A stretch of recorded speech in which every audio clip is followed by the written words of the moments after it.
Heart Medicine Devotion, Backseat Driver. Psalm 4:8. I will both lay me down in peace and sleep, for thou, Lord, only makest me dwell in safety. Psalm 16:1. Thou wilt show me the path of life. In thy presence is fullness of joy. At thy right hand there are pleasures forevermore.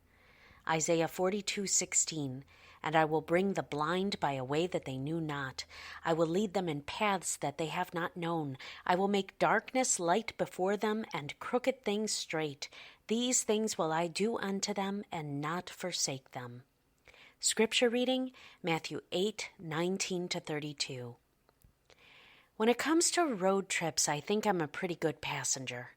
For all of the other control issues in my life, I actually manage to avoid being a backseat driver most of the time, mainly because I enjoy being chauffeured around. I wish I could say I avoid backseat driving in my spiritual life. I wish I could say that I just lean back and let God lead.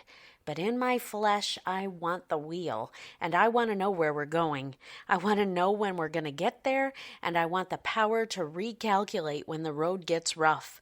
I don't want any detours, delays, or unplanned stops. I want to map out the itinerary from beginning to end, because I'm just crazy enough to think that I can. In Matthew 8, Jesus has already had an extremely full day, to say the least. After preaching the Sermon on the Mount, he has been followed back down the mount by the multitudes. As he makes his way to the Sea of Galilee, he heals a leper, the centurion's servant, and then stops at Peter's house to heal Peter's mother-in-law, and those in need just keep coming. It's now dark and Jesus is still healing. The crowd follows him right to the water. Some will even get in boats to continue following. These people have no problem letting Jesus lead. They have seen his wisdom, his compassion, and his power on display all day long. And starting in verse 19, Jesus reveals some truths about himself that should put backseat drivers like myself to shame. Number 1, the cost of discipleship.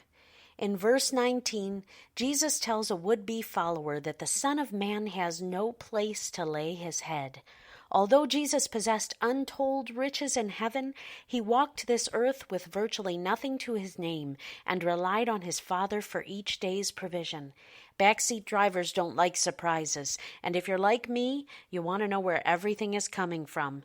Your next meal, your next paycheck, your next answer to prayer.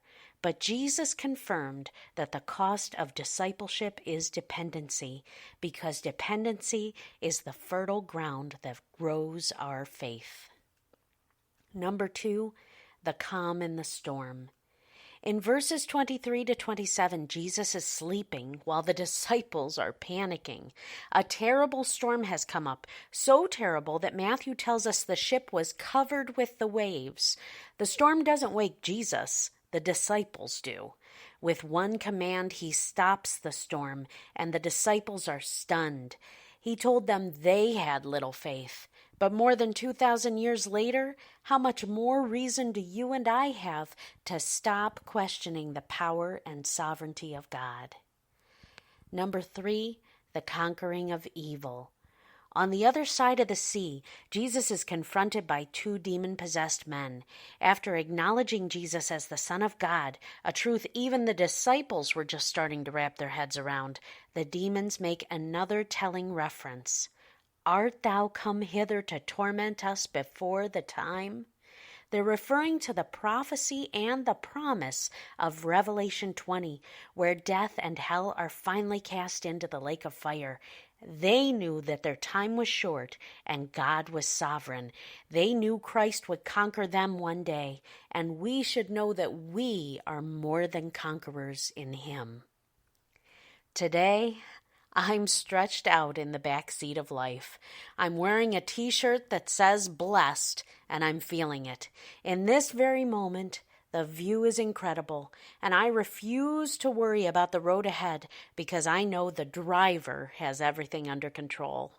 And though I'm not sure where we're headed next, I know that the final destination will make every last mile worthwhile. Your prescription? Let God be God. Let your worries and fears take a back seat to His sovereignty.